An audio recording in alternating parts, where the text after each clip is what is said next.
recording this for a couple of friends who wanted to be here but couldn't see the presentation because of other obligations.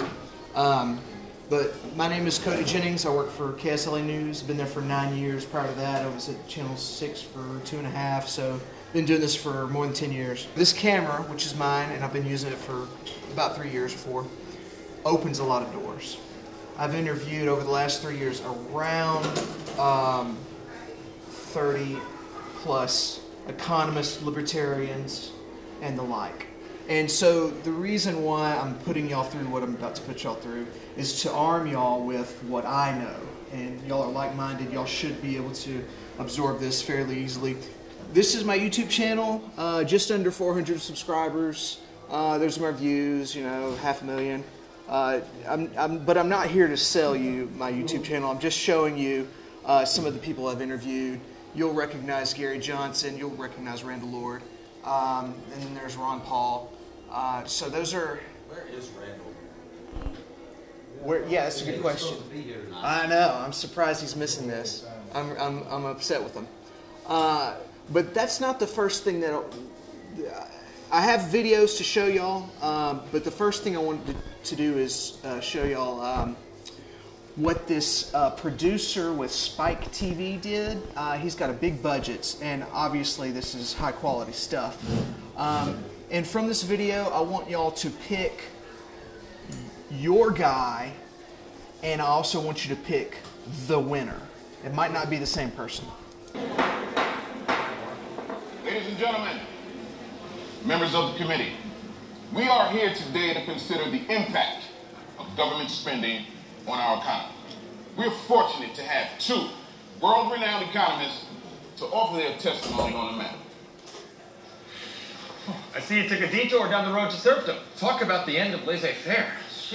Well, shake it off, Freddie. I'm not pulling any punches in there. I'm ready. Are you? Prepare for the return of the master. John Maynard Keynes. F.A. Hayek. Round 2. Round 2.0. Same economists, same beliefs. New microphones. New mustaches. Here we are, peace out, Great Recession. Thanks to me, as you see, we're not in a depression. Recovery, destiny, if you follow my lesson. More Keynes, here I come, line up for the procession. We brought out the shovels and we're still in a ditch and still digging. Don't you think it's time for a switch from the hair of the dog? Friend, the party is over. The long run is here. It's time to get sober. Are you kidding? Look, your work's perfectly fine. Have a look, the Great Recession ended back in '09. I deserve credit, things would have been worse. All the estimates prove it. I'll quote chapter and verse. Econometricians, they're ever so biased. Are they doing real science or confirming their bias? Their Keynesian models are tidy and neat, but that top-down approach is a fatal conceit. Which way should we choose? More bottom up or more top down? The fight continues. Keynes and Hayek second round. It's time to win. More from the top or from the ground. Let's listen to the great six. Keynes and Hayek throwing down. We could have done better had we only spent more. Too bad that only happens when there's a world war. You can carve all you want about stats and regression. Do you deny World War II cut short the depression? Wow, one data point and you're jumping for joy. The last time I checked, wars only destroy. There was no multiplier. Consumption just shrank as we used scarce resources for every new tank. Pretty perverse to call that prosperity. Ration meat, ration butter, a life of austerity. When that war spending ended, your friends tried disaster. Yet the economy thrived and grew faster. You too only see what you want to see. The spending on war clearly goose GDP. Unemployment was over, almost down to zero. That's why I'm...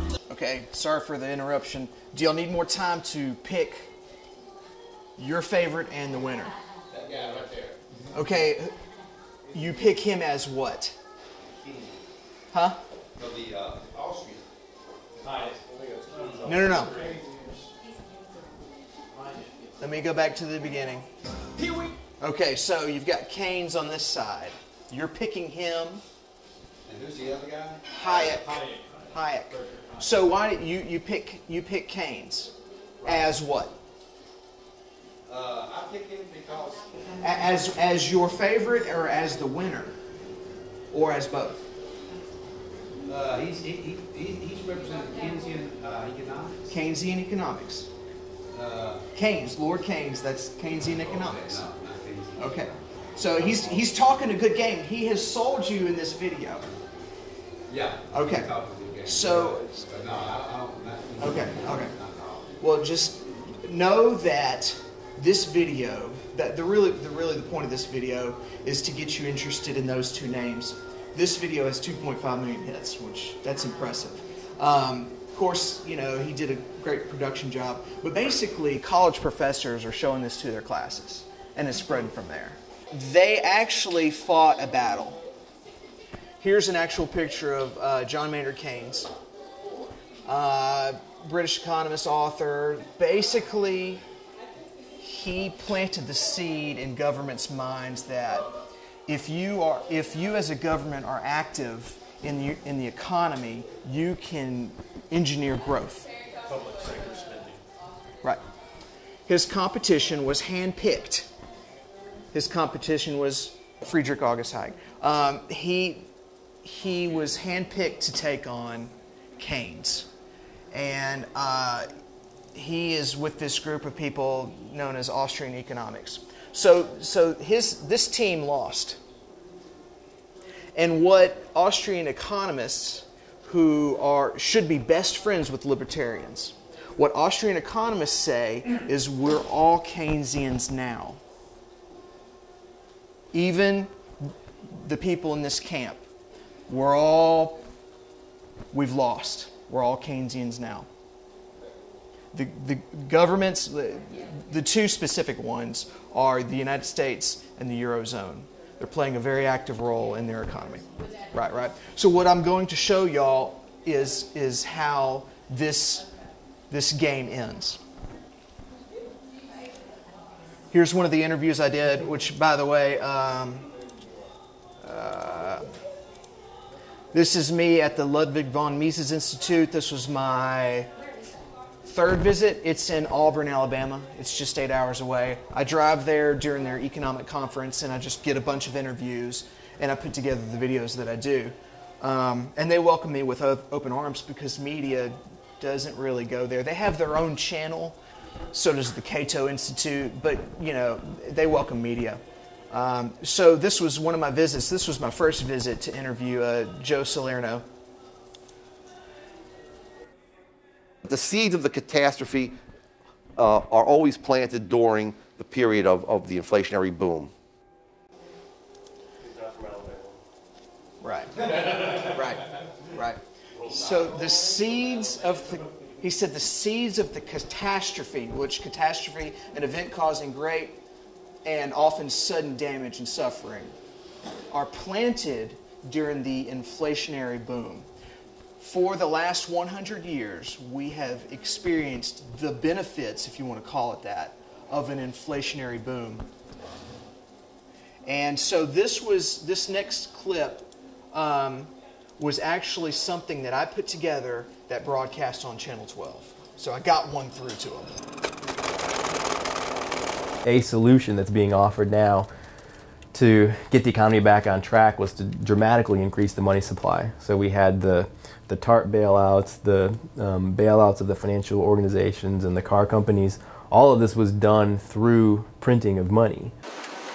By printing more money means that eventually there's going to be more dollars out there chasing arguably the same amount of goods, which that's the definition of inflation, right? When you have more money chasing the same amount of goods, all it's going to do is raise the price of goods. Which provides dollars to these organizations that need it, but what does it do to the value of the dollars that are, you know, in existence? Well, it's going to drive the value of our dollars down. And we're looking at the big picture, and we're saying, okay, well, we can fix the short-term problem, maybe, right? Depends on what camp you come out of with that, whether it'll work or not. But even if it does work, and it might not work, but even if it does, the problem is inflation tomorrow.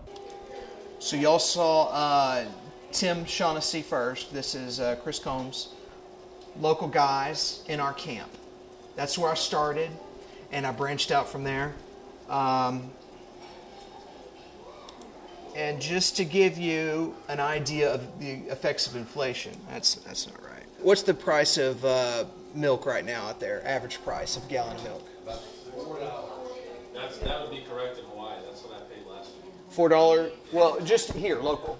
$4, and then a gallon of gas, $3. Is that right? The gas is not a good. Well, no. Well, I picked 2 gallon measurements to guide us through the journey that we have to go through. So back in 1913, what happened? Federal Reserve. Yep. Federal Reserve got a hold of us. Now, these numbers that I'm going to give you are what I could pull together. They're estimates, but they don't have to be exact because you'll get the point. There's a correlation between the increase of this money in circulation, which back in 1913 was probably around $3 billion, to today, which is just under $3 trillion in circulation. That's what we have access to daily. So there's a correlation between the price increases. Inflation. Inflation is causing inflation of the monetary supply, the money in circulation, is causing prices to go up. There's some kind of link there. If you look at the U.S. economy, we have about $1.5 trillion in our total money supply. People are going to start worrying about all this money being printed. We've already printed through this crisis. The Federal Reserve's more than doubled the base money supply, which is called the monetary base.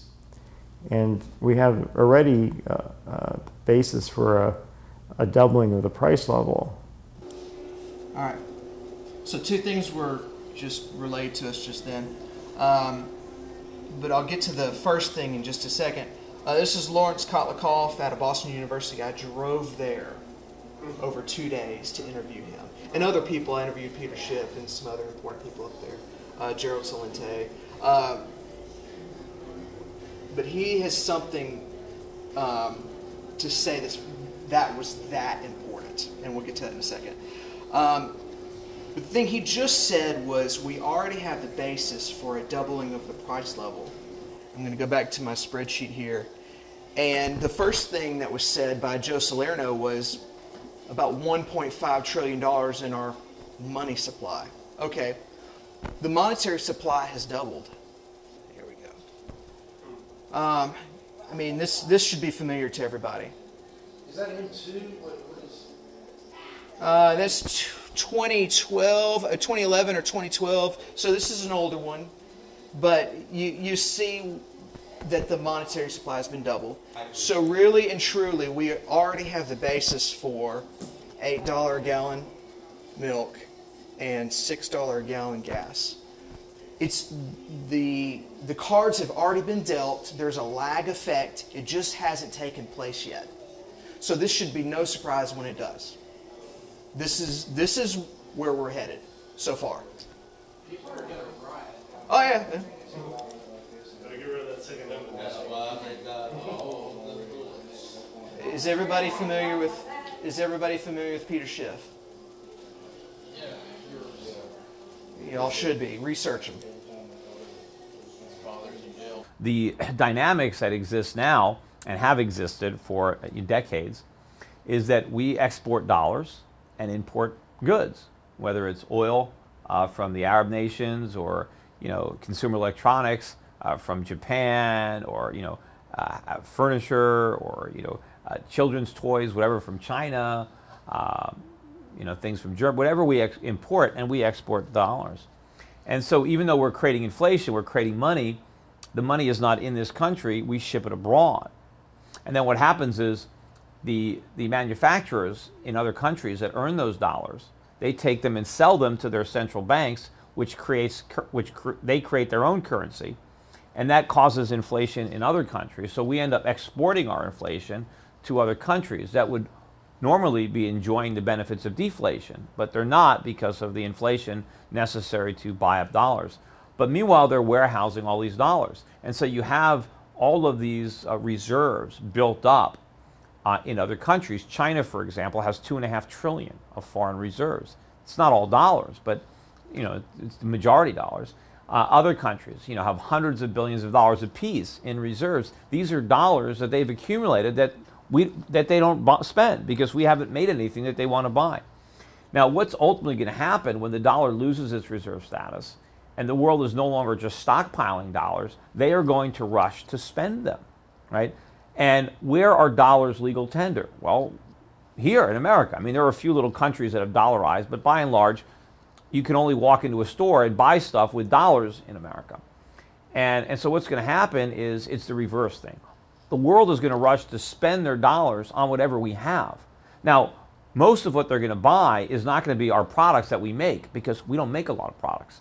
Most of the things that they're going to want to buy are the products that they already sold us. They're going to want to buy them back.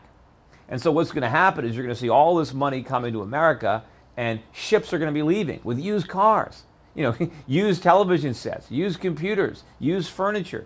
This is what the world is going to buy. And the Chinese are going to fill up their houses with goods that we used to own.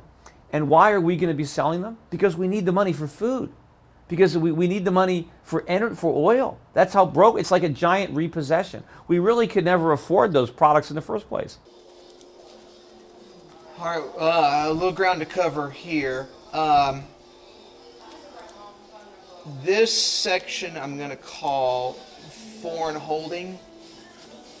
Right now, the world's reserve currency is the U.S. dollar, and that status is eroding away. It's voted there because it's used by everybody, and it can be voted out if they know that the dollar is losing value. They know it. They're holding it, and at some point, China's going to lead the way. They're going to dump their reserves onto the market, and when they do it, everybody does it.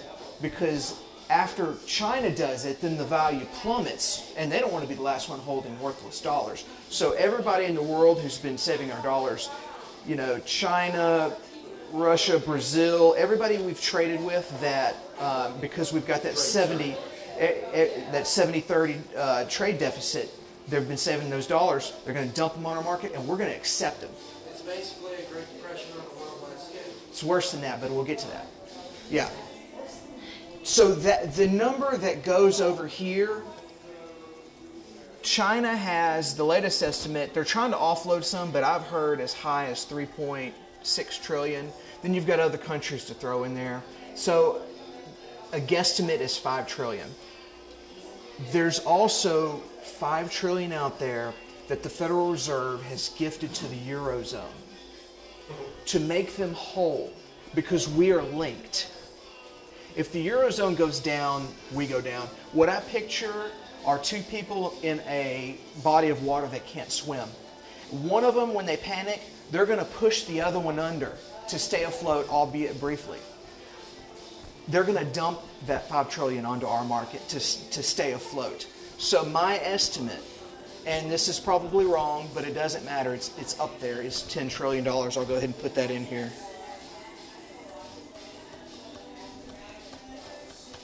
I believe I got that right. 10 trillion. And these are the new prices. These are the new prices that we pay because we are still making the same income. The market is flooded with dollars that we've created, and our incomes are the same. This only accounts for the influx of dollars. It does not account for panic or shortages or anything of that nature. This is pretty much, roughly, there's kind of a gray zone here, but we're approaching where the government starts to have some say. They don't have a say yet. This is unavoidable. And when I've interviewed Gary Johnson, he talked about if we do the right thing, it might not prevent a currency crash, even if we do the right thing from going forward, because we've got to take this. I mean, there's no way around it. All right, let me go back to the video. The FDIC insurance is insuring our dollars, but it's not insuring our purchasing power. So this idea that we have deposit insurance is in large part a myth. We have it in some sense, if a couple banks fail, but if the entire financial system fails, then the government has to print so much money that everybody wants to run on the bank to get their money out right away to buy something before prices rise, because the government had to print so much money to make good on the deposits. The FDIC has liabilities of $6 trillion. Right now it's got assets that are negative, has no assets to cover these liabilities. If there was a run on the banks, even a slow run or a walk to the banks where people taking the money out, but then they start to trot, maybe they run to the banks, the FDIC would have to come up with $6 trillion to get the Fed to print $6 trillion. Then there'd be runs on money market accounts, that would be another $3 trillion. And you can see a lot of problems arising from this. The government would have to print lots and lots of money, and people suspecting this would want to run to get their money, and the whole financial system could collapse as a result of the fiscal problems. So let's say the government chooses not to honor what people are asking for. Okay, that's terrible. I mean, who knows what's going to happen if the government fights them on that. For my intents and purposes, I'm adding the number in there as if the government honors what they're supposed to honor. And that total is $9 trillion.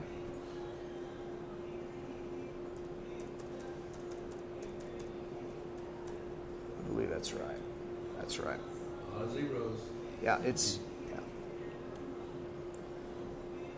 This is local savings. That people are, once they see prices going up, they're going to try and buy stuff. Food, ammo. So this money is going to hit the market. 5 minutes? All right. Next. This is where the government could and should do the right thing. This is where they actually have control.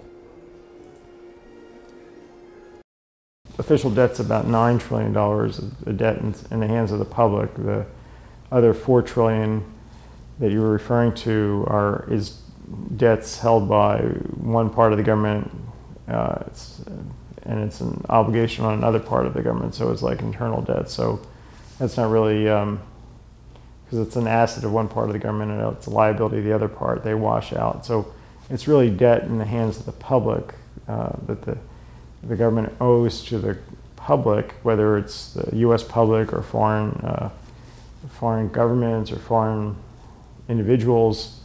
That's what the country owes officially, but then unofficially we have liabilities to cover Medicare payments into the future, defense expenditures, Medicaid expenditures, Social Security expenditures, and all other government expenditures, foreign aid, whatever you want to think about, the government spending money on, lunch for the president out into the future. And if you add up all those expenditures that we have coming due, or we plan to do, under pretty optimistic assumptions, and you compare it with all the taxes that we have projected to come in, and you include in the spending, servicing the official debt, paying off the official debt, so you have all the bills minus all the taxes, and you form what economists call present value. Well, that number is what we call the difference there in present value between spending and taxes is what we call the fiscal gap. That's about $200 trillion today. The official debt's $9 trillion. The true number we should be looking at is this fiscal gap, which includes the official debt, but has all the other liabilities there and all the other assets, which are tax receipts coming in.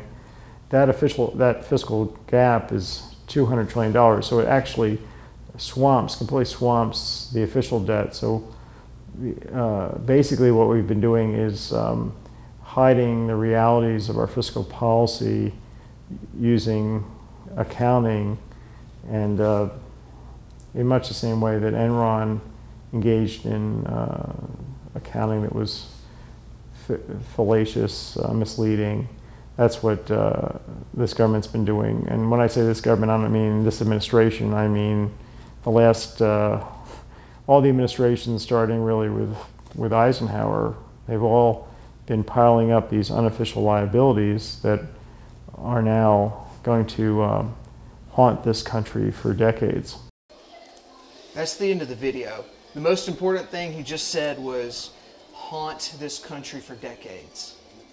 So again, they can inflate their way out of some of this problem, and they can default on another portion.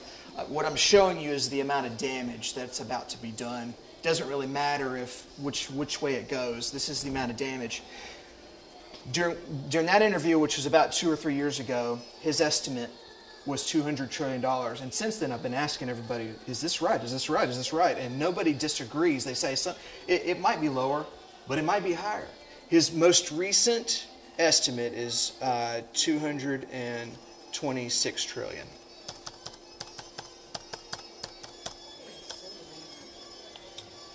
So over the last,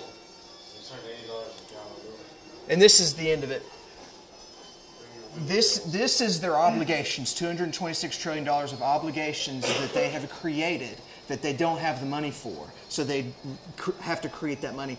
This is what the end of a currency looks like. Our currency has lost roughly 95% of its value over the last 100 years. This is what the last 5 to 6% going away looks like. And for some reason, governments can't figure out that it doesn't work. These are all countries that have endured some type of major or hyperinflation. I need to zoom out a little bit, but you get the idea.